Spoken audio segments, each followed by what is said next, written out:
Hello, everybody. In our previous lecture, we have seen that how Boolean algebra, its theorems, can be used to minimize or to simplify a Boolean expression. And we also understand that simplifying a Boolean expression is very important from the cost perspective. So, and we have also seen that if we use Boolean algebra, so we have observed that there is no systematic procedure. So for example, if we want to reduce number of terms, so there were four steps suggested. We can use uniting theorem, you can use consensus theorem to remove literals, to remove terms, and along with that some other methods were suggested, that we can use we can add additional terms, redundant terms, so that we can reduce some other terms. So which steps need to be performed and in which order, this is a complex problem, and there is no known solution. There is no working solution which can tell you that okay, you have to first apply this step, then go to this step, and then go to this step. And unfortunately, what happens that if you go with a different order of steps, sometime different optimized expression comes out. So what we need if we want to minimize a Boolean expression, then we require a systematic one procedural approach. Systematic means that there should be only one solution, and procedural means that we can follow some steps. Step number 1, step number 2, step number 3, and then finally we'll come up with a definitive solution. Okay, so this systematic and procedural solution will in this lecture we'll start understanding how that systematic and procedural approach will work. So the first step in that procedural approach is, first we convert the Boolean function or Boolean expression into canonical form or standard form, and then we go ahead and minimize that expression. So let's again understand why minimization is important. So we have seen that if we have less number of terms, that certainly reduces the number of gates. That means it would reduce the cost. And also, if we reduce the number of literals in each term, that would reduce the number of inputs in each gate, and that would also affect in reducing the cost, as well as the performance will also improve. Performance means the overall latency of that function, overall delay of that function will also reduce. So with that goal, we'll first try to see the systematic approach. In the systematic approach, first we will understand what is a canonical or a standard form. So to see this reason, or like why do we require a standard or canonical form. So in last two lectures we have seen there are several equivalent Boolean expressions. So that essentially means that one Boolean expression, let's say a plus b plus c, there could be many different forms in which we can represent the same expression. And unless we know that what that expression, whether that expression are equivalent to this original or given question, so whether they are same or not, it again is an effort to know whether two expressions are same or not. The only method which will always work when we are comparing two expressions, whether they are same or not, is to write truth table of both these expressions and then match each and every row of the truth table. If they are matching, then we can say that they are same, otherwise we cannot say. So because even matching two expressions, whether they are equivalent or not, is a tedious process. So that is why we would require one canonical or a standard expression or standard form in which a function can be represented. So this example is given like a plus b plus c. You can see that I can also write this a plus b plus c equal to a plus bc dash plus bc plus b dash c. or I can also write it like AB plus AB dash plus A dash B plus AC plus C. So there are various other, and you can take it as an exercise that whether all of these are equivalent or not. You will finally see that yes, they are actually. And using some of the theorems which you have studied, we can use those theorems to understand, to see whether we can check equivalency based on those theorems. However, sometimes those theorems are not sufficient because, as I said earlier, that you have to perform steps in certain order, and that order is sort of undefined. So that's why if there is some canonical or a standard representation, that means that given an expression, first we go ahead and represent that expression in a canonical form, and from that canonical form, because that's going to be only one canonical form, from there we start and then we minimize. So there are two canonical forms which we have seen, which we will see in this lecture. One is called sum of product and another is product of sum. So canonical sum of product form. So here each term, so you see how many terms would be there? There would be product of sum of product, so that means one term is a product term. So in each product term, if there are n variables, all the variables should be present in each term, either in the normal form or in the complemented form. So in other words, if there are n parameters or n variables in that function, then each term will have n literals. Literal mean either that would be present in the normal or original form or in the complemented form. So there has to be n literals in each product term. So for example, in this case, I see that there are three variables, A plus B plus C. That means there has to be at least three variables. So in this, this is also a product, a sum of product. So in sum of product, this product term has only one literal, and this product term has only two literals. So here also, here the literals are variable, so these are two literals in each of the product term, and this particular term has only one literal. Although in the last one, you see each of the product term has three literals, or essentially all the three input variables are present in each product term. So A B C dash, A B dash C, A B dash C dash, A dash B C, A dash B dash C, A dash B C dash. So all the product terms have all the three variables, either in the complemented form or the normal form. So this would be the canonical form of the sum of the product expression. So this is in other words, they are sometimes called standard SOP, standard sum of the product form of that particular function. So now this is clear that in a canonical form, in each product term there has to be all the literals or all the variables present. And the second thing is that all of these product terms are also called mean terms. Okay, and if we see, this is sort of a representation of your truth table. So for example, in your truth table, wherever you have a 1 as an output, you one product term would be corresponding to that particular one. And so let's understand this mean term thing and also this truth table with help of an example. So let us say we have this function AB plus C. It has three variables, A, B and C. Now if I want to have this canonical representation, so then each product term has to have all the variables. So what I will do is I'll multiply AB with 1, and 1 also means C plus C dash.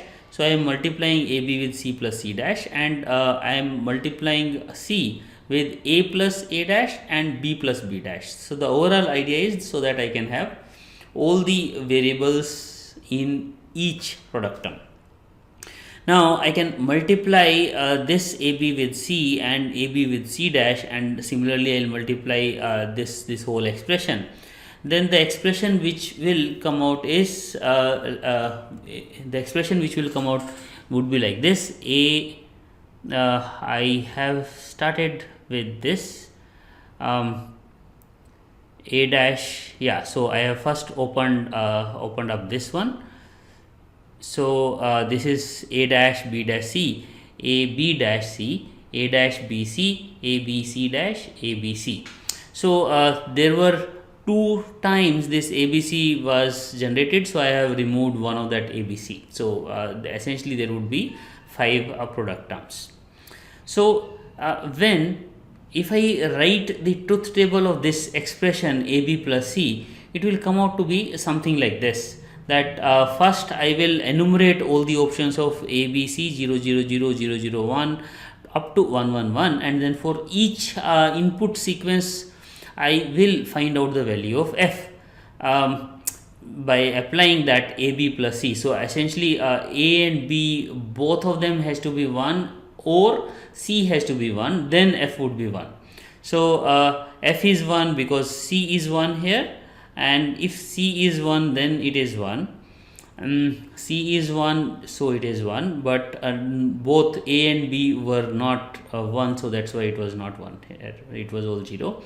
So when A and B both are 1 but C was 0, then also it is 1 because at least A and B both are 1. So similarly this is the truth table.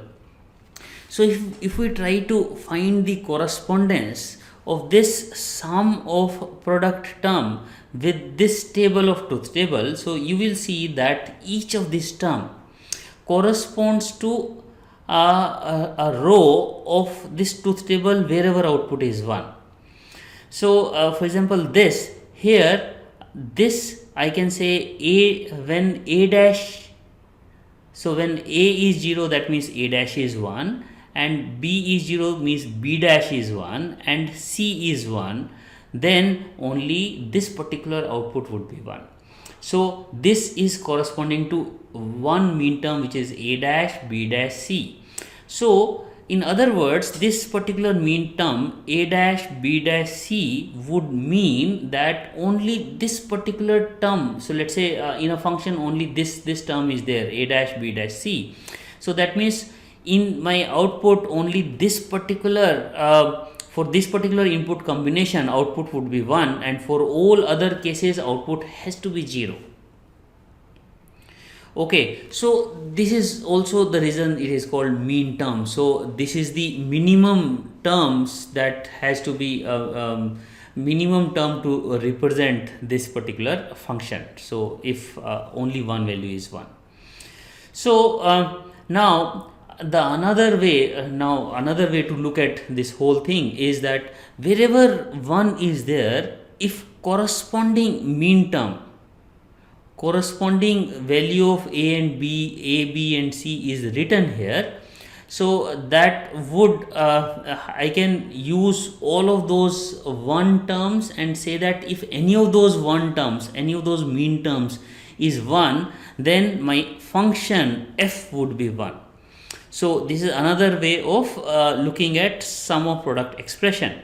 So here let us see the mean terms corresponding to all of these A, B, C. So for example, this row corresponds to A dash, B dash, C dash. So if this particular mean term is 1, so that means my A dash, my value of A is 0, B is 0, C is 0, then only expression will give me 1.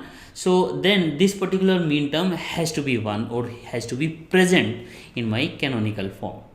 So here A dash B dash C is present, so I am making it red, and I am calling this mean term as M1. So these are represented using decimal numbers.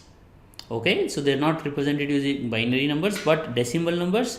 This represents 0 because 0 0 0 is 0 and 0 0 1 is 1 in decimal, so we are writing it as small m, means mean term 1. So similarly A dash BC, this particular term, so A dash BC is another mean term which is present. A dash means A is when value of A is 0, when value of B is 1, C is 1, then this particular mean term will become 1. So similarly we can see all other mean terms which are present here. So the overall sense we have to make out of this mean term as well as the correspondence with truth table, that when any of these mean term is 1, then my expression is true. Okay, so each mean term represents to 1 in the truth table. So the whole expression, that's why in a canonical form we can also write it like a function. This f is equal to mean term 1 plus mean term 3 plus mean term 5 plus mean term 6 plus mean term 7. So rather than writing in this long form, we can write directly the corresponding decimal number for that mean term. Now further, for expressing this or for writing this, we also sometimes write the expression, this is the symbol of sum, and m, we are using this parenthesis m, and using this parenthesis means this is m1, m3, m5, m6 and m7, and because of sum we are sum symbol, we are adding all of these mean terms. So this function f in a canonical or a standard SOP form can be represented like this, which is also equivalent to expressing it in terms of variables like this. Okay, so this is one of the canonical form, which is sum of the product. Similarly, the other canonical form is called product of sum. So it is the dual nature of Boolean expression, that anything which can be represented as sum can also be represented as a product. So here we have product of sum, means each sum would be considered as one term, and because it's a canonical in nature or standard in nature, so each sum term should have all the variables present either in the normal form or in the complemented form. And like sum of product, here also each sum term should have n literals. Okay, and these sum terms are called max terms, and each of these max terms represent one row of the truth table wherever output is 0. So let us see again with an example. So I am taking a very similar example. Let's say function ABC is represented in form of a product of sum, where a plus b is one sum term and c is another sum term. So if I want to create a canonical form, then the idea would be that first of all I have to add there should be all the variables present in each of the sum term. So here c was not present, so I created a plus b plus 0, and 0 can also be written as c dash, because I wanted in each of the sum term there has to be c and c dash, both the terms. And similarly here in this sum term, a and b both has to be there, so I added a dash plus b dash, both of them are effectively 0. So by expanding this expression, we can see what would be there. So using the distributive law, a plus b plus c and a plus b plus c dash, and similarly if we expand this whole form, then it will be a plus b plus c, a plus b dash plus c, a dash plus b plus c, a dash plus b dash plus c. Now we see ABC appears twice here, so we can remove one of the which is redundant. So again, if I would create the truth table for this particular expression, then a truth table will come out something like this.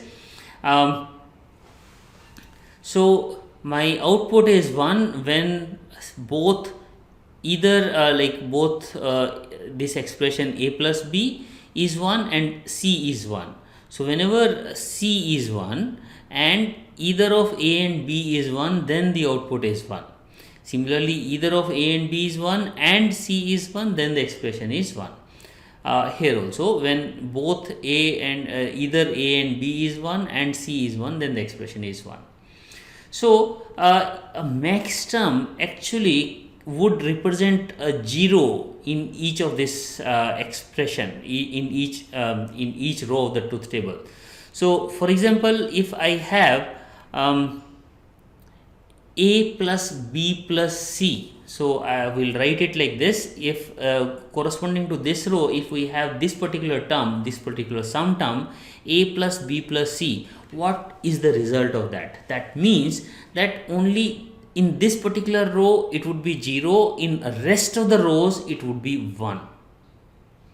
Okay, so similarly, if a plus b plus c dash is the sum term, that means it would be 0 here and would be 1 in a rest of the rows. So similarly, we can find out the sum expression corresponding to each row, and then we can also represent it using a decimal number 0, 1, 2, 3, 4, 5, 6, 7. Now so we have created a sum term corresponding to each row. So this particular sum term corresponding to each row is called max term, because in that case only 0 is present in that row, and in rest of the cases, in rest of the rows, 1 is there as an output. So it's also called max term. So it's just terminology. You can see it that way. Okay, so the whole expression can be written as that if it's a product of all 0 terms, so that means when any of those term is 0, the whole expression would be 0. Or in other words, all these sum expression has to be false to make the whole f as as 1. So I'll repeat. So let us say I have product of sum. So each of the sum term, when any of the sum term is present, that means that particular sum term will make the whole expression as 0. Or to make that function 1, none of the sum term has to be 0. Okay, so that means the only remaining part, so the terms which are not present here, any of them is there, then only this function f will become 1. So this is how product of sum expression will form a canonical form. And now for this particular function a plus b into c, we see these max terms being present, m0, m1, m2, m4 and m6. So we can say that my function f can be written as product of m0, m1, m2, m4 and m6. So what does this mean? This means that when any of these terms are present, then my output would be, when any of these m terms are present, then my output would be 0, else my output is going to be 1. Okay, so because it's a product term, so I can write this as a product, and then m, capital M means max term. So max term 0, 1, 2, 4 and 6 are being multiplied, so that I can get this expression f. So this is how canonical form of product of sum can be written or can be derived out of any expression. So now there is also a couple of relations. So there is some relation between product of sum and sum of product form. So looking at this also, we can say that because all zeros are represented by a product of sum, while each one means it's a mean term. So we can say that whenever, so they're complementary in nature. So that means if a function f is represented like this, 0, 1, 2, 4, 6, actually this function 0, 1, 2, 4, 6, then this can also be represented using sum of product term 3, product term 5 and product term 7. So I can say that these two are equivalent expression. And the other relation between this mean term and max term is that because of De Morgan's law means if I want to complement a function, so let's say f is a function where f is a function of mean term, sum of mean terms 3, 5 and 7, then I can say that f dash, in f dash all these 3, 5 and 7 would be 0 and all rest of them would be 1. So I can also say that f dash is actually product of max term 3, 5 and 7. So we can look it at algebraically also. In algebraically, if I want to write sum of 3, 5, 7, it would be written as a dash b c plus a b dash c plus a b c. Now if I want to apply De Morgan's law, what De Morgan's law says that every product will become sum and every sum will become product, and the polarity of each variable would be inverted. So a dash become a, b become b dash, c become c dash, and this all the product things will become sum. So similar for all of these product terms, they become sum terms, and this sum term, this product term also become the sum term. So if I see this corresponds to 0, 1, 1, that means 3, and this is 1, 0, 1, that means 5, and this is 1, 1, 1, that means 7. So algebraically also we can see that De Morgan's law can be applicable here for the mean terms and max terms, and this also gives us some sort of a shortcut. So we can see that if something can be represented efficiently in mean term, we can use that particular approach, or something which can be represented using max term, that can be followed. So after arriving at the canonical form, the next step we wanted to see is that after having the whole expanded form where all the variables are present in each of the sum term or a product term, then how can we further minimize? Okay, so the further minimization can be done by using can be done by using uniting theorem. So in this uniting theorem, so there is only one theorem that could be sufficient here. We just need to see that which variables we need to combine. So now the uniting theorem says that xy plus xy dash is equal to x, and for product of sum it is x plus y plus into x plus y dash equal to x. So this uniting theorem can be applied multiple times, can be applied again and again to reach to a final solution. So only one theorem is sufficient to simplify the expression.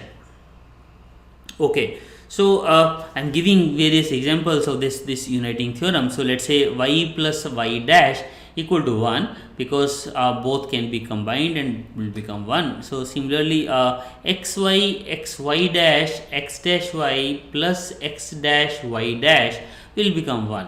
So essentially I can say that xy dash plus xy, this will become x, and similarly x dash y plus x dash y dash will become x dash, and x plus x dash will become 1. So we can apply that recursively.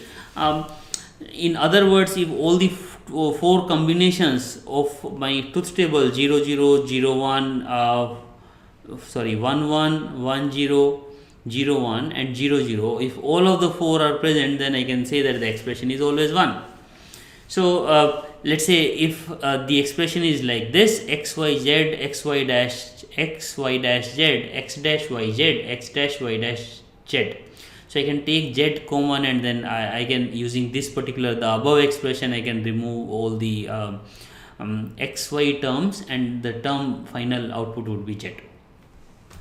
So this way only the uniting theorem is sufficient. It could be applied in different scenarios and different combinations that could help us in receiving or getting what could be the minimum expressions for minimum expression for that particular combination.